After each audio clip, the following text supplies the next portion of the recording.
It is I, the 21st level sorcerer, your main man, and today I cast Power Word Immersion upon you. Now, we're going to be reviewing Advanced Dungeons & Dragons 2nd Edition Adventure. Now, this is one of my favorite books for the AD&D line and one of my favorite books for the Forgotten Realms line. The book has 154 pages. It came out in 1990, was written by Jeff Grubb and Ed Greenwood at an original price of $20. The book is hardbound and has some color art inside, and we're going to go through that. The book honestly was a little expensive at the time, to be quite honest. $20 was on the high side. Even years later, gaming products started around $10, like Vampire Clan books and so forth. Maybe 6 years later, you had prices, gave books out at that price. So $20 for a book that's only 154 pages was a little on the high side. That being said, well worth it. Excellent book to have if you play Forgotten Realms. If you're looking to cull information out about gods, about culture, about cities, this is a book pretty much for anybody. Even if you don't want to play Forgotten Realms, if you want to play any kind of fantasy, you're going to get value out of this. Even if you're not playing Dungeons & Dragons, even if you're not playing 2nd Edition, even if you're not playing Forgotten Realms, there's still advantage here for you. On the front, we have that old school TSR logo that many of us look back fondly upon. But let me read what is between the TSR logo. This colossal addition to the Forgotten Realms campaign setting updates the popular fantasy world and makes it fully compatible with AD&D 2nd Edition rules. For intermediate through advanced players, ages 10 and up. So, what this book is telling you is this book is written for 10-year-olds, and that a 10-year-old can well be an intermediate player. I question that. But, beyond that, I have always taken a lot of question to the idea here. It's essentially saying, you learn your settings, you learn your lore, you read the meta plot, and most importantly, you learn, practice, and become a master of the mechanics, and that is how you advance, and that is how you become a better gamer. That is not how you become a better gamer. You can game one time and be better than someone doing that style for 1,000 years, and 1,000 years beyond that, and 1,000 times them both. The reason being, I have yet to see anybody that your DM, in a lot of cases, depending on how many players you have available, is kind of like the captain of a 4th grade dodgeball team. I pick him, I pick him, I pick her, I pick him, I pick her. Sorry, the rest of you. That's kind of the deal it is. You only have a number of slots. You can't run with 18 people in your game. You just can't. How do you even hear them? I've been in one game that had many players, and it was an atrocity. At least for most of them, because I sat right beside the game master, and I had mines. Believe it, and it will believe in you. So, that being said, it's important to consider that mechanical knowledge of a game system does not make you an intermediate, or advanced player. It is helpful overall than not knowing it, certainly. It's your role-playing caliber, the ability to bring it in. That's what gets you picked first, second, third, what have you in your RPG group, and that's what makes sure you have a seat at the table. That is where you advance beyond beginning. And role-playing is the easiest thing there is, man. You make a character, you play the character, you stay in character, and that's it. It's easy. Your character concept can be simplistic. It can be extraordinarily developed, multifaceted, and full of minutiae. That's really irrelevant. And you can role-play successfully and excellently the absolute first time you do it. There's no reason you can't. It's not that hard. Don't stress about it. Just say, well, I picture them like this, and run. So, that being said, before anyone tries to defend that, provide a quote, provide a book, provide a page number, where in any way they qualify it as being, well, you become advanced through becoming an excellent role player. I disagree. I've seen it a lot of places in AD&D, and I've always taken umbrage with that. That aside, and always, I'm going to tell you the good and the bad. For those of you who are new to the channel here, I really like this book. I really do want to reiterate that. The book itself, as you can see right on the front, and this is part of the reason the book is so expensive. You can see that's a beautiful piece of art. That holds up today with no question. She's on the back of a unicorn. It's a cool picture. A lot of AD&D, a lot of mid-90s back artwork does not hold up to the RPG standards today. It just doesn't. But that being aside, you have a lot of it in here that does. Now, we're going to start off with a nice little article here from Ed Greenwood. least I guess it's nice. I have never read it. Never interested in reading something like that. I'm just going to shoot with you. Right here, you have a list of Forgotten Realms NPCs. No, I cannot name all of them. I have some feelings that I might know some of these, but I'm not sure. And this guy, again, but we have Dritz the Warden there. Yeah, I do not consider myself a Dritz Warden fan. Let's put it like that and be nice, I suppose. We have Alias here from Asia Bonds, and then here's her Sorial sidekick, Dragonbait. Over here we have the dwarf from Dritster. Over there, there he is. There's Calimbri, there is Wolfgar. I don't see his Warhammer, but he does have one. And then there's some bad guy up there, I guess. I don't know. Maybe that's just to be Elemenster, I'm not sure. This book, it has some weird artwork like that. I'm going to guess that that's repop, because I think I've seen it somewhere else. I think it might even be in the Ranger's Handbook. But, I think it's somewhere. But, it doesn't have anything to do with what's going on here. It's just, here, generic fantasy artwork, let's throw it in. You'll see a lot of that in D&D books from the Advanced Dungeons & Dragons line. Let's run on to another thing about the artwork, though. Look at that. I mean, that's beautiful artwork.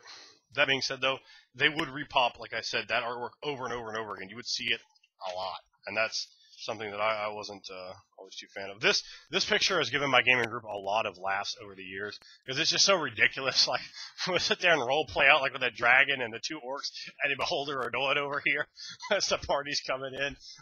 That itself would be a video. But that is funny. We've had fun with that particular piece of art. But what I actually want to show you was more color. I mean, look at all that color artwork. By today's standards, sure, color artwork might not seem like an enormous deal, because you do see in a lot of books. But back then, you didn't. I mean, look at that one. Look at that. You see my man right there, Talos. He's going to drop the hammer. These are priests of the gods. So you can just see kind of like, okay, if you played a priest of Talos, maybe he would dress like that. And so it gives you an idea. You can even see the leggings and the boots and everything. So, I mean, that was great just for kind of taking and extrapolating, going, oh, yeah, wait, I'm not wearing jeans and a t-shirt, am I? I need to kind of think in terms of character. Here's I'm just going to show one more. I think there's another one besides this. But here's a Beholder cult follower. I've always wanted to play a follower of, they write this guy, a follower of a Beholder. I thought that'd be pretty awesome. It's one of those bucket list characters that's yet to come about. Look at the shoulder pads on this dude. That's a Grumbar. It's like, again, we crack on the priest of Grumbar. Then, yeah, you have, of course, my favorite in the Forgotten Realms, Merkel, right there. Love Merkel. All right. So let's just go back and run through the book, because we're like almost 8 minutes now. The book has new rules for arquebuses and guns in D&D. Not a big fan of the guns in D&D. I like to sort of push those aside. For the most part, I might use a little bit here and there, but I'm not really their biggest fan, to be fair. Now, this book does something that I consider a complete waste of space. That being said, I actually like reading this stuff, because I find it it's like comical to me. It really is. They have class updates. How to take your first edition AD&D character and change him over to an AD&D second edition character. I never played with anyone in the entire run of AD&D second edition that ever disallowed first edition stuff. They might say, well, you can't play an assassin. Maybe I don't want a monk in this game, but it wasn't, oh, well, boy, we're flipping over, so you got to change that monk over to nothing, and, or whatever. It wasn't like that. It's just, all right, that's the character you have, keep going. The systems are nearly, I don't want to say they're seamless, but transferring a character over, you can pull an AD&D first edition character out and drop it in second edition without any problem. But they go through and they talk about changing these classes over, and some of these things are kind of like, well, yeah, okay. And some of them are a little silly. It's just like, well, they don't have that class, so now you just get jacked. Your character just dramatically changes. It's like, wait a minute, I got questions about that. I have a problem with my character just all of a sudden ridiculously changing. They go through dead magic regions and wild magic, which are things that some players like. I've never been much of a fan of either of those, to be quite honest about it. Of course, I already mentioned firearms. There's a whole bunch of firearms in here, tables, and wow. The Bombard, wow, that costs 20,000 gold and does 2d20 damage. That's a lot of damage. Alright. Chapter 2, Gods and their Specialty Priests. Specialty Priests were one of the things that really popped in AD&D 2nd edition. Everyone out there knows I hate Vancian magic. hate it. But the way that they went about these, AD&D First Edition into the early parts of Second Edition, the priest class is terrible. It's like, oh, you can only use crushing weapons, and yeah, it's inexcusable. This completely throws that sort of rule out of the way, and no longer do you get every sphere. That's right, priests used to have spheres. You get the ones that make sense for you to have. And you could have minor access to spheres as well.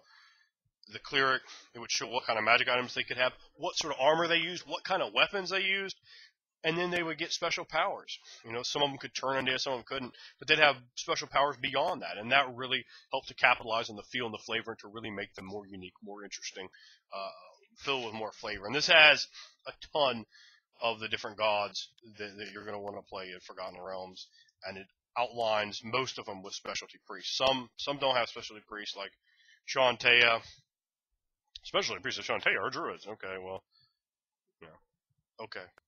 But a lot of them do, you know. You have specialty priests of Bashaba or Sirik or Arul or even Uncouth Azuth. You have specialty priests of Sunni, and there's the specialty priestess of Sunni, looking like, you know, you take that habit off, she looks like Tonic Attain from a White Snake video, and that's obviously always approved of. You have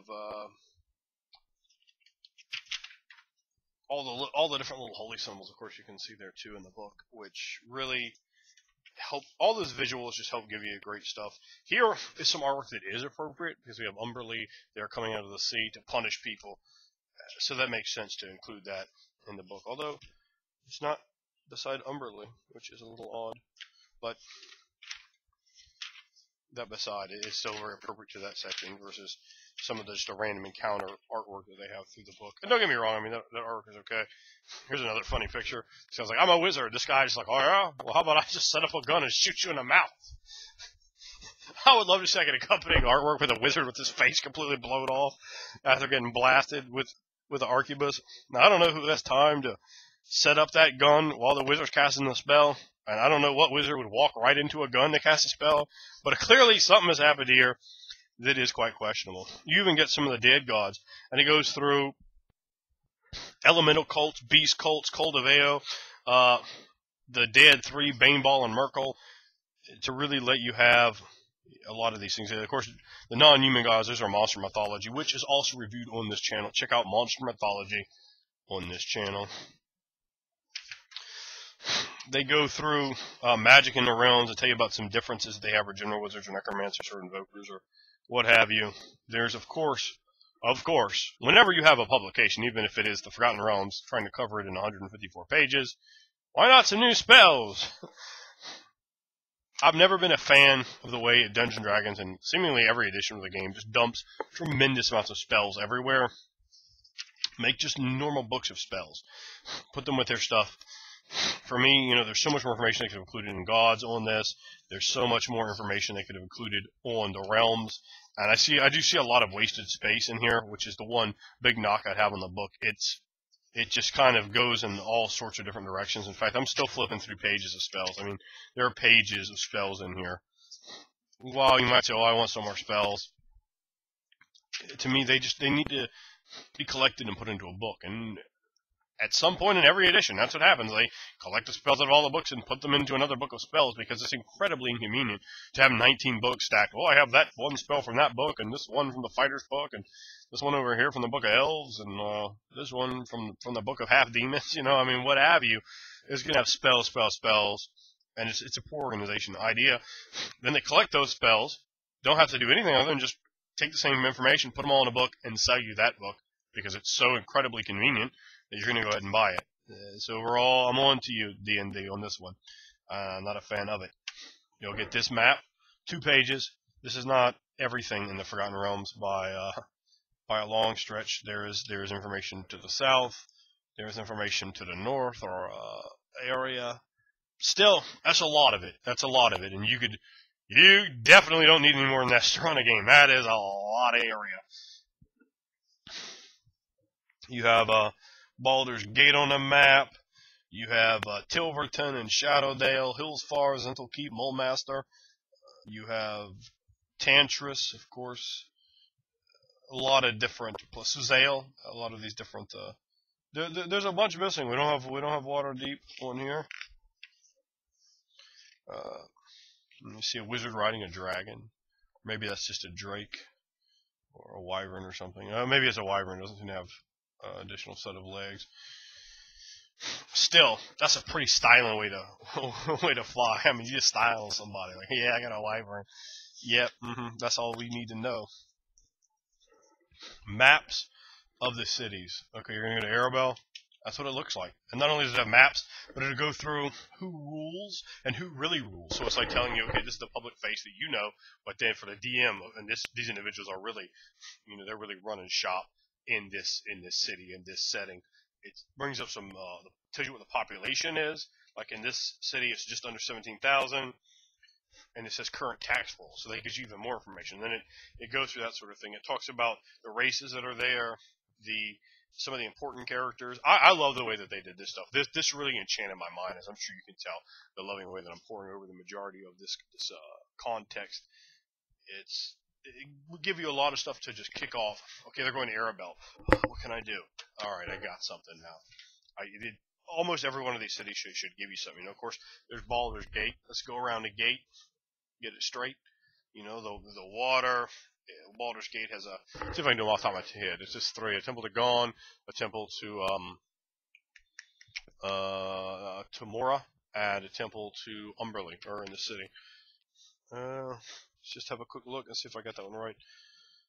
Yeah, yes, and yes. Those are the 3 temples. I nailed it. Of course, they have some shrines there as well. Yeah, so it just goes through all, and there's a ton of them. It doesn't go through all of them. There are plenty that don't get that going over. There was a box set for Waterdeep that came out, I don't know if it was before or after this, but very close. So that's probably the reason why they don't cover any amount of Waterdeep in this book.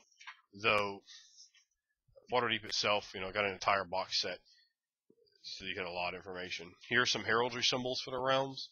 I mean, that's cool stuff. They're going to include, so you can get more into the character. You can have. I would rather have pages of this than pages of spells every day, all day. I can use all these symbols. I can't use all those spells.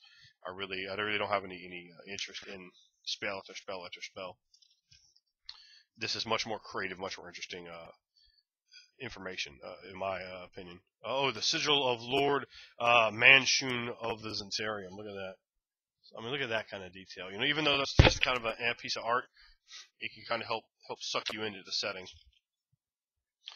Oh, a whole picture on the Zentarium, and a whole bunch of information on the Zentarium. And here at the Zentarium, the people of Zental Keep, their military group. Oh man, it was good stuff. It was good stuff. They get the interplay of Bane and Cyric. They got Fazal Chambrel. Of course, there's Lord Manshun.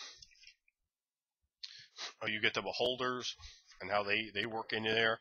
I mean, it was a really cool deal. I really like that. More runes. Oh, it's the Dracolich that I pimp slapped. They got killed by him. I went in there. Boom! And he fell out with the quickness. He was down begging, but he did not do well. We got kobolds over here laughing. They're like, ha ha ha ha ha. You won't get 4 experience off either one of us because we're gonna hide. You better hide, kobolds. No one's scared of kobolds. These dudes are high-level adventurers. Some kobolds will act like, oh yeah, we're gonna get that drop on you. The joke's on you. Kobolds don't kill adventurers. Kobolds get collected 4 experience each from. But that's a bounty of treasure. That is an absurd amount of treasure right there. Really, I mean, look at that. And there's some back here, and they're like, yeah, we got some treasure. Oh, they go into gemstones in the book as well, which is really cool. This is that Finder Wyvern Slayer or whatever? And there's God, what is her name? The little halfling. She was in that whole set too. The H.R. Bonds books. Can't think of what they're called. Oh yeah, it has objects day art in here. They just try to call them objects art, but we know that day is silent and to be remembered. So you could just roll on a table. It's like a cork bottle stopper. Now I'm never a fan of rolling on a table because I like to know what's there. Because alright, you got a cork bottle stopper. Why weren't you using that in combat? Right? Because I mean, I might get a cork bottle stopper and start gigging you with it. You don't know what I'm going to do, so I need to know what's there beforehand. So I like to have all that taken care of. But that being said, I mean, you could just, instead of rolling, you could just sort of look through and go, oh, okay. You know, and start looking through until you find stuff that you like. And then, you know, you could take these things and adapt them. There's a lot of them. It's really good stuff. The book overall, again, it has wizard spells by level. Like, that's just unnecessary to me. But book overall, I really like it. It's got information on gods, it's got information on setting, it's got information on culture, it's got information on sigils and loads of beautiful artwork in here. Forgotten Realms Adventure, I recommend you picking one of these up. It's not a difficult book to find on eBay. You can definitely, probably looking for like lots of Forgotten Realms stuff. I would not recommend going and trying to find like a new copy on like whatever. I try to find a used one. You'll probably get it cheap. And if you find and get it bundled, if you look for a few weeks and you find a lot, you could probably, AD&D second edition stuff goes for nothing on eBay. So you can really pick up a lot of stuff at a good price and get yourself a nice collection if you don't have a lot of books, or augment your collection if you like to collect and have a large collection. That's the way I go about doing it. So that's been your main man. This has been your review of Forgotten Realms.